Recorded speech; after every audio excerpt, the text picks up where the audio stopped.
Hi, welcome to another Power Blast podcast. Do you make a list before you head to the grocery store? In today's podcast, I'm going to share some powerful tips when shopping for healthy foods at the supermarket. Stay tuned.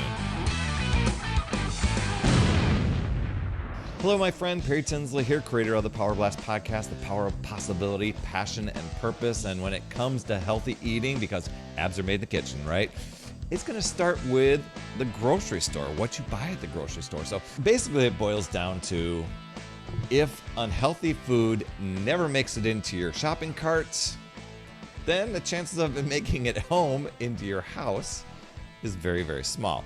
And of course you won't be eating it. Now, that's easily said. And while it would be easy to say, well, I'm just going to go to the store and, buy all healthy food, these tips are really, really going to help you. It's shopping smart. It's easier said than done. And because we go into the stores and things are marketed to us and they're designed to sell us food and to sell us products. And it can really impact our health. It can impact our how we feel. It can impact our weight. Even just the labeling of something healthy may not be that way. So here's a way to do it. Number one is to make a list. Go to the store and stick to your list. Okay? So going to the store without a list, that's kind of like a free-for-all of sneaky things jumping into your grocery cart. I speak from experience here because the browsing mode just opens the door for endless temptations, right? But while sticking to a list and going through and just staying right to it can be challenging, it can really, I think, can speed up your shopping because you're just focused. I'm going to get this and this and this. And the thing is, if you know your grocery store pretty well, for me, okay, I'm going to give you an example. I love to grocery shop at Costco and I love to grocery shop at Trader Joe's. Now, when it comes to Costco, there's a lot of temptations around people giving samples, etc. But I know what I'm there to buy. And I go in, grab those things, boom, boom, boom. I fly past the treats and the samples and all of that, and I'm checked out, and I'm checking out. So I can get in and out of Costco pretty quick, even on a busy Saturday when it's crowded. Trader Joe's, I was just saying to my wife the other day, I love that store because it isn't super huge, and what they stock in there isn't a bunch of processed things necessarily. They have a lot of healthy options. Same with Whole Foods. So it makes it a little bit easier to shop. But organize your list first. My wife and I, we have a list that we created on our notes app on the phone, so we can make sure that we get the necessities and the things that we want. There might be something where we're like, oh, well, let's make this week, so we'll have to add it to the list. But we're pretty not a ton of variety week to week, but we're pretty structured in what we get. So that's pretty cool. And if you'd like a list of healthy foods to buy, I'll pop a link in the show notes to my healthy foods list, and then you can download that, put it on your, copy and paste it into your notes app. And then you'll have a list focused on what you can do. So I think that's pretty smart, especially if you've got some recipes or things that you want to try for the week. Instead of guessing what it is, just pop it into an app like that. I know that there's grocery store apps out there too. I just using the free one. The second tip is to shop alone. Now I kind of laugh when it comes to this because my wife and I we empower each other when we're there. There have been times where we've kind of sabotaged things and talked to each other into other things, but we both live pretty healthy and want to eat healthy. So we will support each other. But if that's not the case for you, maybe you have a large family. If you shop alone, the chances of sneaky things or things that shouldn't go into the cart won't end up in there. Nobody's, their priorities might not be the same as yours as far as the healthy eating stuff. And so if they're not there with you making food choices, the chances of you making good, healthy food choices to stick to your goals is gonna be a lot more easier. So If there's no way around it, a family trip, just try and avoid the snack aisle and the cereal aisle and the cookie aisle and the crackers and that stuff. That would be, probably my biggest tip if you've got to shop as a family, or even the candy aisle too. So that will help your waistline a lot and staying on track. The third tip I have is to not shop hungry.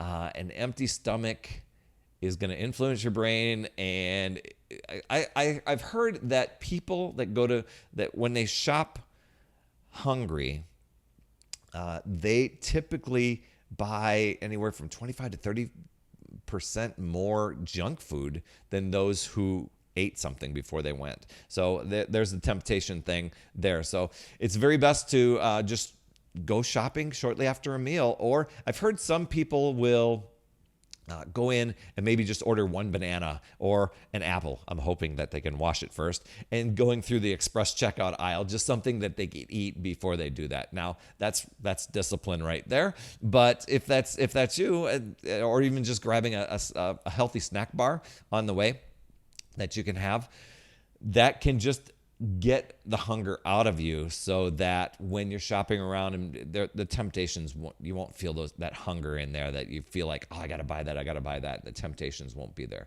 I mean, 30% more junk food. That's quite a bit more for that stat. I forget who did the study on it. Final tip here is to shop the perimeter of the store.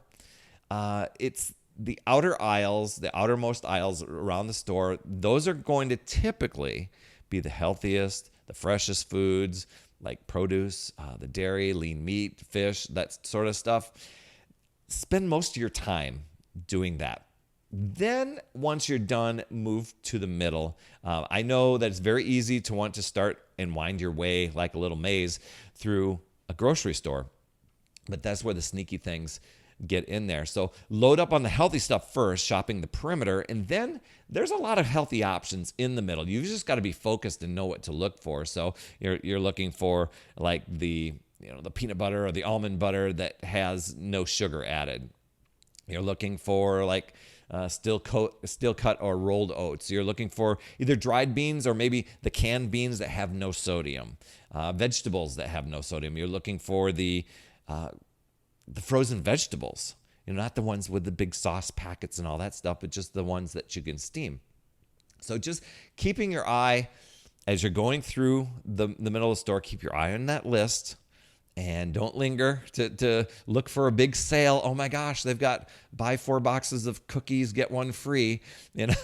That's just going to set yourself up for sabotage and temptation, especially since we live very busy lives and kind of high anxiety or stressed out lives. It's very easy that when you're